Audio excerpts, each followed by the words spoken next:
নম্বর সূরা রুমের 31 নম্বর আয়াত আল্লাহ বলেন, মুনিবিনা ইলাইহি, তোমরা আল্লাহমুখী হও, ওয়াত্তাকুহু, আল্লাহকে ভয় করো, ওয়া আকিমুস সালাহ, আর সালাত কায়েম করো, ওয়ালা তাকুনু মিনাল মুশরিকিন, আর তোমরা মুশরিকদের অন্তর্ভুক্ত হয়ে যেও না।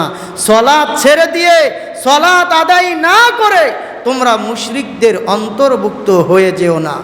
সহিহ মুসলিমের 148 নম্বর হাদিস, জাবের রাদিয়াল্লাহু তাআলা আনহু বলেন, রাসূল সাল্লাল্লাহু আলাইহি ওয়াসাল্লাম বলেছেন, ইন্না বাইনার রাজুলি ওয়া বাইনাশ শিরকি ওয়াল কুফরি তারকুস সালাহ, ইন্না বাইনার রাজুলি, নিশ্চয়ই ব্যক্তির মাঝে, ওয়া শিরকি, এবং শিরকের মাঝে, ওয়াল কুফরি, এবং কুফরির মাঝে পার্থক্য হলো তারকুস সালাহ, সালাত ছেড়ে দেওয়া।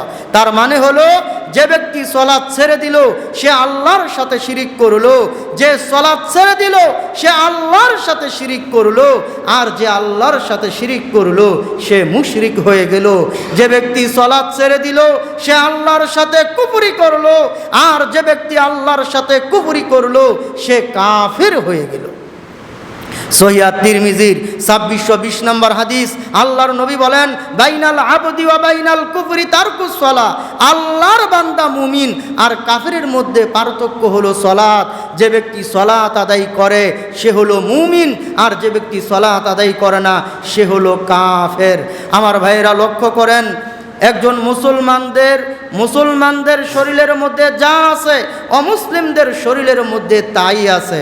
লক্ষ্য করেন তো ভাই, একজন মুসলমানের 2টি চোখ, 2টি কান, 2টি হাত, 2টি পা। একজন অমুসলিম ব্যক্তির 2টি চোখ, 2টি কান, 2টি হাত, 2টি পা।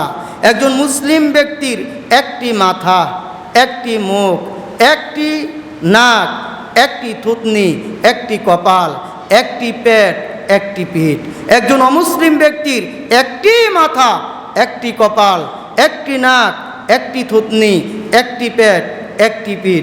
একজন মুসলিম ব্যক্তির 2 হাতে 10টি আঙ্গুল, 2 পায়ে 10টি আঙ্গুল। একজন অমুসলিম ব্যক্তির 2 হাতে 10টি আঙ্গুল, 2 পায়ে 10টি আঙ্গুল। তাহলে আপনারা বলেন তো ভাই, শারীরিক গঠনগতভাবে মুসলমানদের মধ্যে আর কাফেরদের মধ্যে কোনো পার্থক্য আছে নাকি নাই? নাই, কোনো পার্থক্য নাই। মুসলমানদের দেহে যা আছে কাফেরদের দেহে কি তাই আছে। তাহলে পার্থক্য কি? পার্থক্য হলো ঈমানগত কারণে, পার্থক্য হলো আমলগত কারণে। যে ব্যক্তি সালাত আদায় করে সে হলো মুসলিম, আর যে ব্যক্তি সালাত আদায় করে না সে কখনো কোনোদিন খাঁটি মুসলিম হতে পারে না। বাহিরে 2 জন হিন্দু বসে রয়েছে, 2 জন বৌদ্ধ বসে রয়েছে, 2 জন ইহুদি বসে রয়েছে, 2 জন খ্রিস্টান বসে রয়েছে, আর 2 জন নাস্তিক বসে রয়েছে। তাদের সবার সাথে 2 জন মুসলিম ব্যক্তি বসে রয়েছে। এখন মুয়াজ্জিন আজান শুরু করে দিয়েছে, আল্লাহু আকবার, আল্লাহু আকবার, আল্লাহ সবচেয়ে বড়, আল্লাহ সবচেয়ে বড়, আশহাদু আল্লা ইলাহা ইল্লাল্লাহ, আমি মুয়াজ্জিন সাক্ষ্য দিচ্ছি আল্লাহ ছাড়া সত্যিকার আর কোনো মাবুদ নাই, আশহাদু আন্না মুহাম্মাদার রাসূলুল্লাহ, আমি মুয়াজ্জিন সাক্ষ্য দিচ্ছি মুহাম্মদ সাল্লাল্লাহু আলাইহি ওয়াসাল্লাম হলেন আল্লাহর রসুল।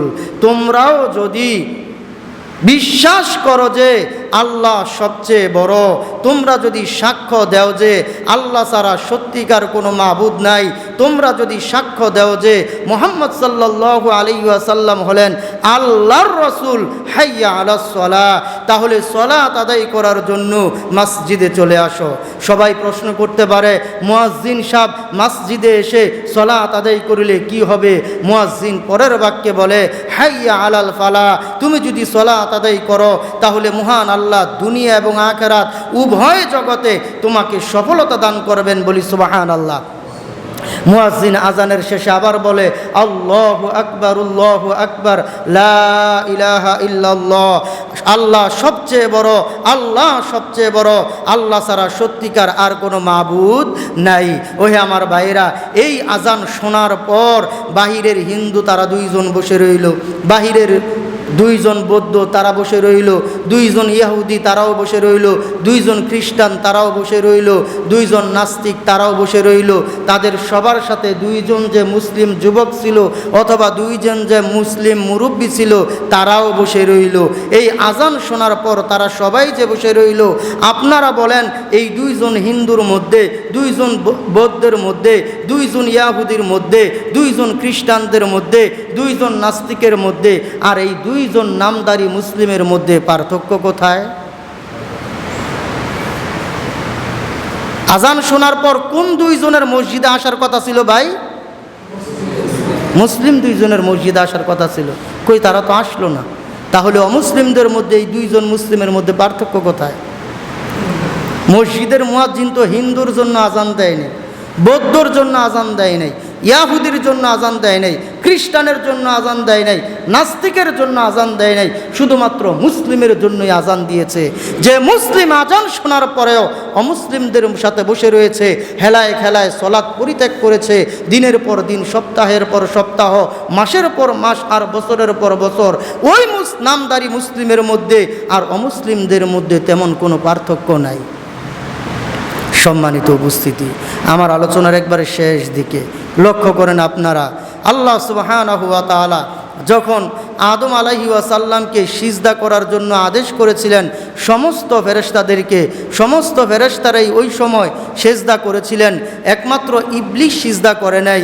ইবলিস সিজদা না করার কারণে আল্লাহ তাকে শয়তান বানিয়ে দিয়েছেন। কি বানিয়ে দিয়েছেন ভাই? আল্লাহ তাকে শয়তান বানিয়ে দিয়েছেন। আপনারা বলেন তো ভাই, সিজদা না দেওয়ার 1 মিনিট আগেও কি শয়তান শয়তান ছিল নাকি ছিল না? কথা বলেন না ভাই, আপনারা কি আমার কথা বুঝতেছেন না ভাই? ইবলিস শয়তান সিজদা না দেওয়ার 1 মিনিট আগেও কি সে শয়তান ছিল নাকি ছিল না? ছিল না। যখনই সে সিজদা দিতে অস্বীকার করলো তখনই তাকে শয়তান বানিয়ে দিয়েছেন কে? আল্লাহ সুবহানাহু ওয়া তাআলা। লক্ষ্য করেন আপনি, যেখানে আল্লাহ সুবহানাহু ওয়া তাআলা সেখানেই আদম আলাইহিস সালাম, যেখানে আদম আলাইহিস সালাম সেখানেই সমস্ত ফেরেশতারা, হয়তো লক্ষ কোটি ফেরেশতা ছিল ওই জায়গায়, আবার সেখানেই ছিল ইবলিস শয়তান। তাহলে আপনি বলেন তো, ইবলিস শয়তানের মর্যাদা কি কম ছিল না অনেক বেশি ছিল? অবশ্যই অনেক বেশি ছিল। যেখানে আল্লাহ সেখানেই শয়তান, তাহলে শয়তানের মর্যাদা কত ছিল? যখনই শয়তান সিজদা দিতে অস্বীকার করলো তখন আল্লাহ তাকে শয়তান বানিয়ে দিলেন। এবার আপনারা বলেন তো, শয়তান কয়টি সিজদা দিতে অস্বীকার করেছিল?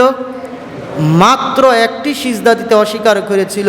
আর আমাদের দেশে যে সমস্ত মুসলিম যুবক আর যুবতীরা, মুসলিম নারী আর পুরুষেরা প্রতিদিন 5 ওয়াক্ত সালাত আদায় করে না, তারা প্রতিদিন কমপক্ষে 34টা সেজদাকে অস্বীকার করছে।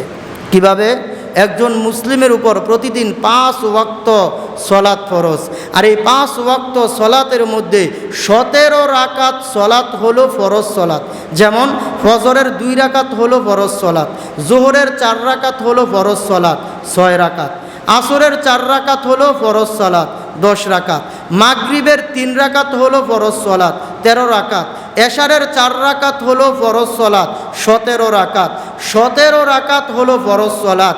আর 1 রাকাতের মধ্যে আপনারা বলেন তো কয়টা সিজদা? 2টা সিজদা। তাহলে 17 গুণে হয় 34।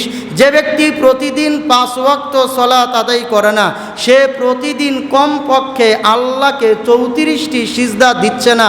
যে ব্যক্তি 34টি সিজদা প্রতিদিন আল্লাহকে দিচ্ছে না, আপনারা বলেন তো ওই ব্যক্তি কিভাবে মুসলিম হতে পারে? যেখানে শয়তান জীবনে একবার একটি সিজদা দিতে অস্বীকার করার কারণে সে শয়তানে পরিণত হয়েছে, সে ইবলিসে পরিণত হয়েছে, সে শয়তানদের লিডারে পরিণত হয়েছে, সেখানে আমাদের মুসলিম ছেলেরা, আমাদের মুসলিম মেয়েরা, আমাদের মুসলিম ভাইয়েরা, আমাদের মুসলিম বোনেরা, আমাদের মুসলিম পিতারা, আমাদের মুসলিম মায়েরা প্রতিদিন 34টি সিজদাকে দিতে অস্বীকার করছে। তারা কিভাবে প্রকৃত মুসলিম হতে